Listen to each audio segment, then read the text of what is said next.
BSc first year students, आज हम प्लेटी-हेलमिंथेज वर्ग में रीजनरेशन के बारे में स्टडी करेंगे। अभी तक हम लोग प्रोटोजोआ, स्पंज और सिलेंट्रेटा के बारे में पढ़ चुके थे। आज प्लेटी-हेलमिंथेज। जो प्लेटी-हेलमिंथेज या चपटे कृमि में जो प्लेनेरियन जंतु हैं, उनके अलावा अन्य जो जंतु होते हैं उनमें रीजनरेशन की पावर नहीं पाई जाती है, लेकिन जो प्लेनेरियन जंतु होते हैं, एग्जाम्पल है डुगेसिया में भी हाइड्रा की तरह ही एक जो छोटा सा टुकड़ा इसका होगा उसमें भी संपूर्ण जंतु बनने की क्षमता पाई जाती है। और इसके काटे हुए भाग से एक रीजनरेशन ब्लास्टेमा बनता है, मतलब प्रमुकुल बनता है, और वो मूल अंगों से कम आकार के पार्ट में चेंज हो जाता है। मतलब जो नया बनता है वो मूल जो डुगेसिया है उससे छोटा होता है, लेकिन पूरे ऑर्गन्स उसके डेवलप हो जाते हैं। तो इस तरह से इसके अंदर जो रीजनरेशन है वो एपिमॉर्फोसिस और मॉर्फोलेक्सिस का कॉम्बिनेशन है। इसके बारे में हम लोग पढ़ चुके हैं। मॉर्फोलेक्सिस में क्या था, किसी भी बॉडी की कितने भी पार्ट कर दिए जाएं तो हर एक पार्ट जो होता है वो नए जंतु में डेवलप हो जाता है। और एपिमॉर्फोसिस में था कि अगर कोई पार्ट काट दिया जाए तो उससे एक प्रमुकुल बनता है, एक ब्लास्टेमा निकलता है। तो इसके अंदर ये दोनों विशेषताएं पाई जाती है। तो ये एपिमॉर्फोसिस और मॉर्फोलेक्सिस दोनों का कॉम्बिनेशन इसमें पाया जाता है। अब प्लेनेरिया में रीजनरेशन, ये जो डुगेसिया होता है, यदि इसको टुकड़ों में काट दिया जाए तो इसका प्रत्येक जो टुकड़ा होगा वो संपूर्ण जीव में डेवलप हो जाएगा। इसको डायग्राम के थ्रू मैंने इसमें बताया है। सबसे पहले डुगेसिया का कंप्लीट एक डायग्राम दिया गया है। इसके अंदर इसके 3 पार्ट कर दिए गए, एंटीरियर पार्ट, मिडल और पोस्टीरियर पार्ट। इसका जब एक्सिशन किया गया, एक्सिशन मतलब सर्जिकल रिमूव इसको किया गया, तो सबसे पहले जो इसका एंटीरियर पार्ट था वो डेवलप होके एक कंप्लीट डुगेसिया में चेंज हो गया। इसी तरह से ये 3 एक को कट करने से इसके 3 डुगेसिया मिल गए। इसमें जो डॉट वाला पार्ट है वो ओरिजिनल हेड है।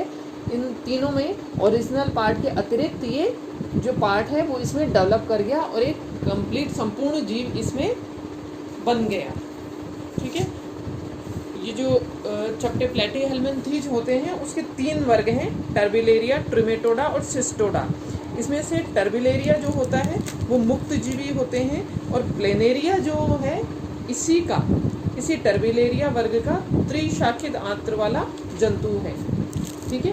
प्लेनेरिया में ये जो रीजनरेशन की पावर है, जिस तरह हाइड्रा में थी उसी तरह इसमें भी पोलैरिटी पाई जाती है। अर्थात इसके जो काटे हुए टुकड़े होते हैं उसमें आगे का और पीछे का हिस्सा एक समान नहीं होता। अर्थात संपूर्ण प्लेनेरिया जो है, जिस प्रकार इसका अग्र व पश्च भाग है, उसी तरह इसके जब कट किए जाएंगे तो हर एक टुकड़े में भी यह पोलैरिटी या ध्रुवता पाई जाती है। वह अग्रभाग जो होगा वो हमेशा अग्रभाग के अंगों का निर्माण करेगा, तथा पश्च सिरा जो है हमेशा पिछले अंगों को डेवलप करेगा। इसी तरह प्लेनेरिया जंतु जो है उसमें लैंगिक और अलैंगिक जनन करने वाले जो प्रभेद होते हैं वो भी अलग अलग पाए जाते हैं। तो ये पुनरुद्भवन की क्षमता जो होती है, वो जो अलैंगिक जनन करने वाले प्रभेद हैं उनके अंदर रीजनरेशन पावर अधिक पाई जाती है। इसी के साथ इसका जो अग्र पार्ट है उसमें रीजनरेशन की पावर अधिक होती है। इसके लिए एक प्लेनेरिया, ये साइड में लेफ्ट साइड में डायग्राम दिया गया है। यदि प्लेनेरिया को लॉन्गिट्यूडिनल इंसिजन किया जाए, सर्जिकल कट किया जाए, इसके जो शीर्ष पार्ट है उसके अंदर कट किया गया है, तो फिर ये डेवलप होकर जितने भी इसके पार्ट कर दिए उतना ये नेक ये डेवलप कर लेगा, उतने ही पार्ट में अपने को और नया संपूर्ण जीव इससे परिवर्तित हो जाएगा। और इस तरह से ये एक हेटेरोमॉर्फ प्लेनेरिया हमको प्राप्त होगा। ठीक है। और इसी के साथ में इसमें जो रीजनरेशन की प्रोसेस है, इसमें कुछ विशिष्ट केमिकल का महत्वपूर्ण योगदान होता है। इनमें से कुछ तो इंड्यूसिंग फैक्टर कहलाते हैं जो कि इसके रीजनरेशन को स्टिमुलेट करते हैं, जबकि कुछ ऐसे फैक्टर्स होते हैं जो इनके ऊपर निरोधक प्रभाव डालते हैं। इनको इनहिबिटिंग फैक्टर कहा जाता है। जो कि पुनरुद्भवन की आवश्यकता से अधिक अंगों का परिवर्धन होने से रोकते हैं। मतलब कट किया तो एक के बाद दूसरा तीसरा, एक से ज़्यादा अंग का निर्माण नहीं हो जाए। अगर उसको एक की आवश्यकता है तो एक ही अंग उसका बनेगा, ठीक है।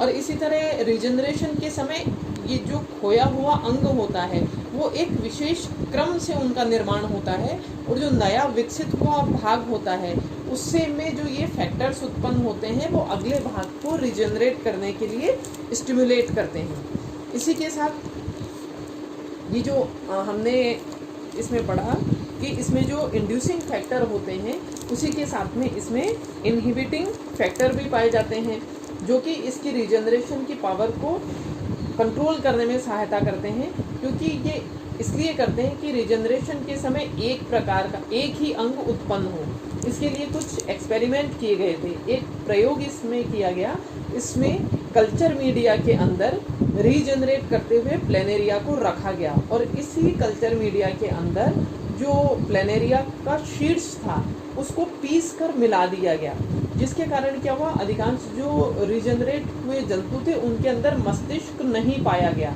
लेकिन उनमें ये जो नेत्र दिखाई दे रहा है प्लेनेरिया में वो पाया गया। इसी तरह ये जो रिजनरेट प्लेनेरिया थे उनमें साथ में इन्हीं की जाति का एक हेड ग्राफ्ट के बतौर इनमें जोड़ दिया गया, तब भी इनके अंदर मस्तिष्क नहीं पन पा, लेकिन आंखें अवश्य डेवलप हो रही थी। तो इससे ये स्पष्ट है कि ये जो सिर है मस्तिष्क का निरोधक इनहिबिट करता है, उसको रोकता है, यानी कि इसमें कुछ ऐसे केमिकल्स होते फैक्टर्स पाए जाते हैं जो कि मस्तिष्क के निर्माण को रोकते हैं, और कुछ ऐसे कारक हैं जो नेत्र के निर्माण को स्टिमुलेट कर रहे हैं। इसलिए नेत्र तो बन रहे हैं लेकिन मस्तिष्क का निर्माण नहीं हो रहा, ठीक है। इसी तरह इसके ऊपर एक और प्लेनेरिया जो जंतु होते हैं इसमें प्रोसेस क्या होती है। सबसे पहले प्रारंभ में इस पे जो कट लगाया जाता है, घाव बनाया जाता है, उसमें 24 घंटे के अंदर इनकी जो अधिचर्म कोशिकाएं होती हैं वो सरक कर इसको घाव को ढक लेती हैं, और बाद में जो पैरेन्काइमा होती है उसके जो व्युत्पन्न मतलब उसके डेरिवेटिव्स जो अविभेदित अनडिफरेंशिएट कोशिकाएं होती हैं वो इस कटे हुए भाग पर आकर जम जाती है और विभाजित होती हैं, और रिजनरेशन प्रमुकुल इसमें बनता है, ब्लास्टेमा का निर्माण करता है, और आगे चलकर यही जो डिफरेंशिएट होकर विभिन्न अंगों, उत्तकों, संयोजी उत्तकों, तंत्रिका तंत्र, पेशियों आदि का निर्माण कर लेती है। इसी तरह नीचे एक्स रेज का इस पर क्या इफेक्ट होता है ये शो किया गया है। एक्स रेज इसमें डायग्राम में आप लोग देखिए, इरेडिएटेड एरिया, ये पूर्ण प्लेनेरिया है, इसके ऊपर रेडिएशन किया गया। Irradiate mean expose to radiation. जब इसके ऊपर एक्सरेज डाली गई फिर उसको एम्प्यूटेड अंग विच्छेदन कर दिया गया, इसका ये पार्ट कट कर दिया गया, एम्प्यूटेड अंग विच्छेदन। तो ये जिसके ऊपर पूरे पार्ट के ऊपर एक्सरेज डाली गई थी तो इसमें कोई रीजनरेशन नहीं होता है।